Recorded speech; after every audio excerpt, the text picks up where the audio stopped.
कैसे हैं दोस्तों। बिहार में वोटर अधिकार यात्रा का आज आखिरी दिन था और आज आखिरी दिन जो जन सैलाब, जो लोगों का हुजूम इस यात्रा में दिखाई दिया वो वाकई ज़बरदस्त था। आज आखिरी दिन जिस तरह से विपक्ष ने शक्ति प्रदर्शन किया वो वाकई सबसे अलग था। आज इस आखिरी दिन अखिलेश यादव भी पहुंचे। उन्होंने कहा कि जिस तरह से अवध के लोगों ने भाजपा को हटाया उसी तरीके से मगध के लोग भी भाजपा को हटाने का काम करेंगे, भाजपा को पलायन करना पड़ जाएगा। तो क्या कुछ हुआ आज इस वोटर अधिकार यात्रा के आखिरी दिन, सबसे अहम पहलुओं पर बात करने के लिए हमारे साथ भरत जी हैं। भरत जी, क्या कुछ पोथा पत्री लेकर बैठे हैं भाई? जी प्रज्ञा जी, वो सारा रिकॉर्ड निकाल कर टीम ने रखा है, रिसर्च की टीम आप जब से शुरू हुई है यात्रा तब से अब तक। लेकिन एक चीज़, जब आज के बारे में आप पूछ रही हैं तो आज राहुल गांधी के और तेजस्वी यादव के स्वर बिल्कुल बदले हुए नजर आए, बिल्कुल ही बदले हुए नजर आए। कैसे बदले हुए नजर आए, सबसे पहले आप सिर्फ राहुल गांधी और तेजस्वी यादव को थोड़ा सा सुनिए, फिर वीडियो में बढ़ते हैं।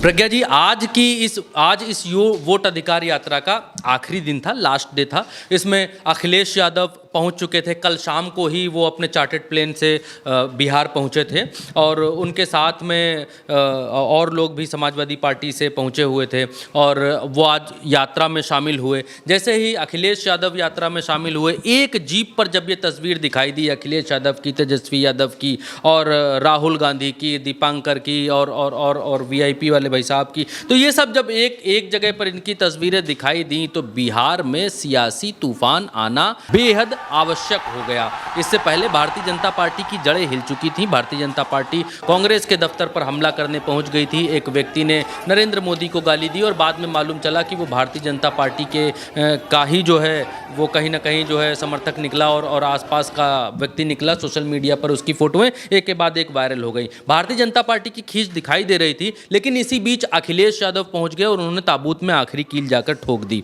इससे पहले जब प्रियंका गांधी पहुंची थी तो भी जोश जो पहले था उसका लेवल ये अप होकर आया, फिर अखिलेश यादव पहुंचे तो उसका लेवल ये अप होकर आया और जब सब एक मंच पर पहुंचे तो फिर तस्वीर ही दूसरी तरीके की बनती हुई दिखाई दी। जब अखिलेश यादव ने रोड शो किया, यात्रा में रहे, उसके बाद जब मंच पर पहुंचे, रैली में मंच पर पहुंचे प्रज्ञा जी, तो हालात ये थे, आप यकीन नहीं मानेंगी, तस्वीरें देखिए आपके सामने हैं। हालात ये थे कि रैली के भीतर भीड़ संभाले नहीं संभल रही थी।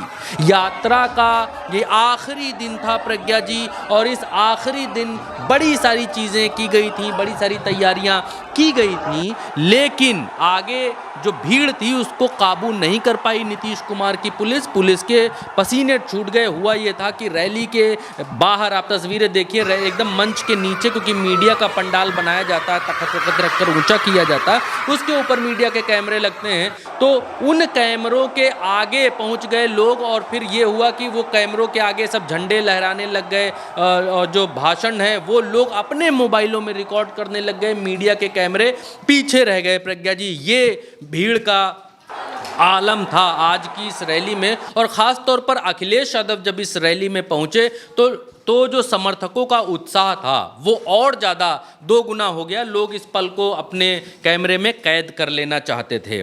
अखिलेश यादव, तेजस्वी यादव, राहुल गांधी, तीनों ने चुनाव आयोग और नरेंद्र मोदी और भारतीय जनता पार्टी की जो मिली भगत है, जो आरोप लगा रहे हैं, इस पर उन्होंने एक के बाद एक हमला बोला। यहाँ तक कि जो तेजस्वी यादव हैं उन्होंने अखिलेश यादव को जो है भावी मुख्यमंत्री उत्तर प्रदेश का कहकर उनका स्वागत किया। सुनिए। आज हमारे बीच आदरणीय यूपी के पूर्व मुख्यमंत्री और आने वाले यूपी के भावी मुख्यमंत्री अखिलेश यादव जी भोजपुर में आए।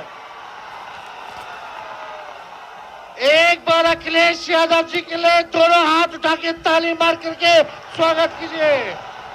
और एक चीज प्रज्ञा जी नजर और डालनी चाहिए आपको कि भीड़ ऐसे तो कैमरे में दिखती है कि भाई आगे इतनी भीड़ है, पीछे इतनी भीड़ है, ऐसा है वैसा है। आप भीड़ का अंदाजा आवाज से भी लगा सकते हैं। तेजस्वी यादव एक बात कह रहे थे कि डुप्लीकेट सीएम चाहिए, यानी नीतीश चाहिए जो भारतीय जनता पार्टी के भरोसे काम कर रहे हैं, या ओरिजिनल सीएम चाहिए। तो जब जनता आवाज दे रही थी, आवाज लगा रही थी, कह रही थी कि हमें असली सीएम चाहिए, तो उस आवाज के पीछे का आप शोर देखिए और अंदाजा लगाइए कि लोग कितनी ज्यादा तादाद में इस बात को कह रहे थे। सुनिए। तेजस्वी आगे आगे है ना, और ये सरकार पीछे पीछे है ना, तो बताओ ओरिजिनल सीएम चाहिए कि डुप्लीकेट सीएम चाहिए?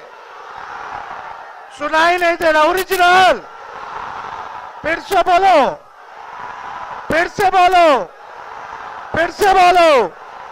तब ज्यादा कुछ नहीं कहेंगे, एक बार जोर से नारा लगाना है। हम बोलेंगे वोट चोर, वोट चोर, वोट चोर, वोट चोर, वोट चोर, वोट चोर, वोट चोर, वोट चोर, वोट चोर, वोट चोर, वोट चोर, वोट चोर, वोट चोर, वोट चोर, वोट चोर, जय हिंद, जय बिहार। आज की इस आखिरी दिन वोट अधिकार यात्रा के आखिरी दिन प्रज्ञा जी, एक और चीज़ मैंने नोटिस की। राहुल गांधी हर जगह थोड़ा लंबा भाषण देते थे, और आज राहुल गांधी ने पिछले अपने सारे भाषणों की तुलना में आज का भाषण बिल्कुल छोटा सा रखा, और उन्होंने छोटे से भाषण में ये कहा कि आरएसएस और नरेंद्र मोदी यानी आरएसएस और भारतीय जनता पार्टी मिलकर अंबानी और अडानी की सरकार चला रहे हैं। उन्होंने ये भी कहा कि हम बिहार का चुनाव चोरी नहीं होने देंगे। लोगों से भी पूछा कि क्या आप बिहार का चुनाव चोरी होने देंगे? तो देखिए लोग क्या कह रहे हैं और वो क्या कह रहे हैं, इसको भी सुनना चाहिए प्रज्ञा जी। वोट चोर, वोट चोर, वोट चोर, वोट चोर। बिहार का चुनाव इनको चोरी नहीं करने देंगे। कैसे आप लोग, मूड कैसा है? सबसे पहले मैं, जरा शांत हो जाएं। मैं आप जैसे करोड़ों बिहार के युवाओं को दिल से धन्यवाद करना चाहता हूं कि आपने अपनी आवाज इस संविधान को बचाने में लगाई, और आपने अपनी शक्ति इस संविधान को, अंबेडकर जी के संविधान को, गांधी जी के संविधान को बचाने में, इसकी रक्षा करने में आपने अपनी आवाज रखी। भाई और बहनों, बिहार से क्रांति शुरू होती है, और आपने दिखाया कि बिहार से ही क्रांति, वोट अधिकार यात्रा शुरू हुई और पूरे देश में फैलने जा रही है। अब आप पूरी दुनिया को ये नारा सुनाइए, वोट चोर, वोट चोर, वोट चोर, वोट चोर। ये चोरी सिर्फ आपके वोट की नहीं है, ये चोरी आपके अधिकार की है, आपके भविष्य की है। आपको पहले रास्ते दिए जाते थे, पब्लिक सेक्टर था, अग्निवीर था, ये सारे के सारे रास्ते आपके हाथ से छीन लिए गए हैं। नरेंद्र मोदी, बीजेपी, आरएसएस, अडानी, अंबानी की सरकार चलाती है, और इसीलिए वो चाहते हैं कि गरीबों की आवाज इस देश में ना सुनी जाए, दबाई जाए। और हमने साफ कह दिया है कि पूरे देश में गरीब युवाओं की आवाज गूंजेगी, सुनाई देगी, और हम बिहार में एक वोट चोरी नहीं होने देंगे। भाई और बहनों, इन्होंने महाराष्ट्र में चुनाव चोरी किया, हरियाणा में किया, लोकसभा में किया, मगर हम बिहार का चुनाव इनको चोरी नहीं करने देंगे। बात मंजूर है? पक्का? वोट चोरी होगी बिहार में? होगी? बिल्कुल नहीं होगी। आप सबका दिल से धन्यवाद करता हूं। नमस्कार, जय हिंद, जय बिहार। और इसके बाद जो मंच की तस्वीर थी प्रज्ञा जी, वो तस्वीर देखने लायक थी। वो तस्वीर जो है वो हेडलाइन तस्वीर थी और उस तस्वीर में राहुल गांधी और बाकी जितने लोग हैं सब हाथ पकड़कर ऐसे हाथ ऊपर करके सामने खड़े हुए दिखलाई दिए और उसके बाद राहुल गांधी सारे नेताओं के एक एक करके मंच पर ही गले लगे। ये जेस्चर दिखा रहा था कि इंडिया गठबंधन के नेताओं के भीतर का जो प्रेम है वो किस लेवल का है। राहुल गांधी सबके गले मिले, गले और फिर अखिलेश यादव के लोग गले मिले। अखिलेश यादव ने भी लोगों का अभिवादन किया और उसके बाद ये जो रैली है, ये जो आज आखिरी दिन था इस वोट अधिकार यात्रा का, वोट अधिकार यात्रा यहाँ पर आज समाप्त होती है। और कल का जो दिन है, कल का दिन छुट्टी का दिन है। कल सारी तैयारियां की जाएंगी। पटना में एक विशाल रैली आयोजित की गई है, विशाल रैली बुलाई गई है और उसमें इंडिया गठबंधन के कई सारे नेताओं के रहने की बातें की जा रही हैं। और आज का ये ट्रेलर देखकर लगता है प्रज्ञा जी, आज जो आरा में ये ट्रेलर दिखा, रैली नुमा जो आज मंच था उस पर दिखाई दिया। अब पटना के भीतर जो रैली होगी उसमें ये कहा जा रहा है लाखों की भीड़ उसमें आने वाली है उस रैली के भीतर। प्रज्ञा जी, एक चीज़ अब मैं ये कहना चाहता हूँ, इस वोट अधिकार यात्रा के अंतिम दिन वोट अधिकार यात्रा समाप्त हो चुकी है, एक रैली बकाया है जो कि सोमवार को होगी। इस वोट अधिकार यात्रा ने भारतीय जनता पार्टी को बिहार के भीतर बहुत पीछे धकेल दिया है। जो भारतीय जनता पार्टी और नीतीश कुमार अब तक बिहार में इंडिया के ऊपर हावी दिखाई दे रहे थे, वो इस रेस में बहुत पीछे छूट चुके हैं। इवन भारतीय जनता पार्टी की बौखलाहट भी दिखाई दे रही है और जिसमें कांग्रेस के कार्यालय पर हमला करने वाली तस्वीर सामने आई, हमने उसको देखा। राहुल गांधी बार बार नरेंद्र मोदी को ललकार रहे हैं और ये कह रहे हैं कि आप कुछ बोलते क्यों नहीं, आप कुछ बोलिए, आप कुछ नहीं बोल रहे हैं, इसका मतलब है कि चोर की दाढ़ी में तिनका है। चोरी करने वाला बोलता नहीं है, वो बोले तो बोले क्या, कहे तो कहे क्या। राहुल गांधी बार बार इस बात को कह रहे हैं। और एक चीज और राहुल गांधी ने कही कि हमारी इस यात्रा का जो मकसद था वो हमारा मकसद पूरा हो गया है। कैसे? उन्होंने कहा कि इस देश का बच्चा, उन्होंने कहा हमको 6-6 साल के 7-7 साल के बच्चे मिलते हैं जो इस बात को कहते हैं कि हाँ, भारतीय जनता पार्टी और चुनाव आयोग मिलकर वोट चोरी कर रहा है। तो एक चीज़ तो है प्रज्ञा जी कि इंडिया अलायंस ने बिहार के भीतर इस वोट अधिकार यात्रा को करके जो मैसेज कन्वे करना था बिहार के भीतर, देश के भीतर, उस मैसेज को कन्वे कर दिया है। जो भारतीय जनता पार्टी की एक छवि बन गई थी कि भारतीय जनता पार्टी अजेय है, भारतीय जनता पार्टी 18-18 घंटे काम करती है, ये एक चुनाव लड़कर दूसरे चुनाव की तैयारी करने लग जाते हैं, इनकी मेहनत का कोई तोड़ नहीं है, जितना काम भारतीय जनता पार्टी करती है कोई कर नहीं सकती है। नरेंद्र मोदी एक रैली में जाकर चुनाव का रुख बदल देते हैं, उनकी आने की देर है, वो मिथ अब टूट गया है। वो अब लोगों को ये मालूम चलने लग गया है कि दरअसल ये 18-18 घंटे काम सिर्फ भारतीय जनता पार्टी नहीं करती थी, चुनाव आयोग भी इनके साथ 18-18 घंटे काम कर रहा था, वोट चुराने का काम कर रहा था, जिसकी वजह से भारतीय जनता पार्टी जीत रही थी। वरना ऐसे कैसे हो सकता है, लोगों के दिमाग में अब ये ख्याल आने लगा है प्रज्ञा जी, वरना ऐसे कैसे हो सकता है कि किसी राज्य में भारतीय जनता पार्टी की सरकार थी, एंटी इनकम्बेंसी का फैक्टर चरम पर था।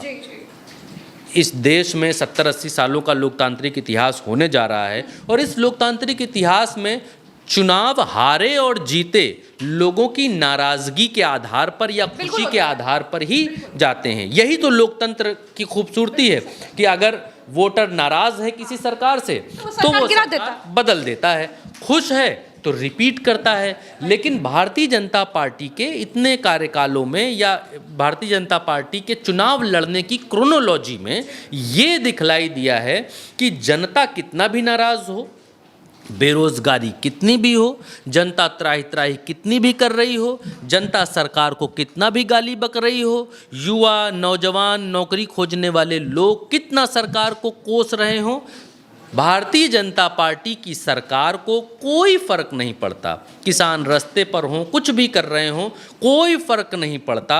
वो दोबारा जीतती है, उससे ज़्यादा मार्जिन के साथ जीतती है, ज़्यादा सीटों के साथ आ जाती है, जिससे लोगों के मुंह पर ताला लग जाता है। और ये एक क्रोनोलॉजी का हिस्सा जो लोगों के दिमाग में बिठा दिया गया है कि करो कुछ भी, आएगा तो मोदी ही।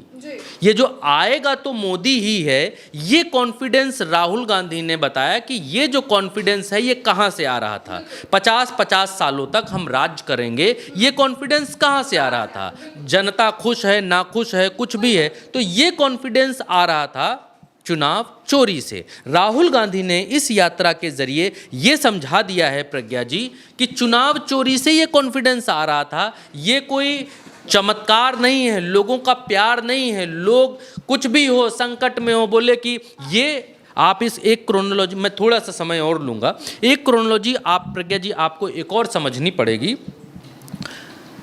दाल चाहे 800 रुपये किलो हो जाए, लेकिन हम वोट मोदी को ही देंगे। पेट्रोल महंगा हो गया है तो पेट्रोल पियोगे क्या?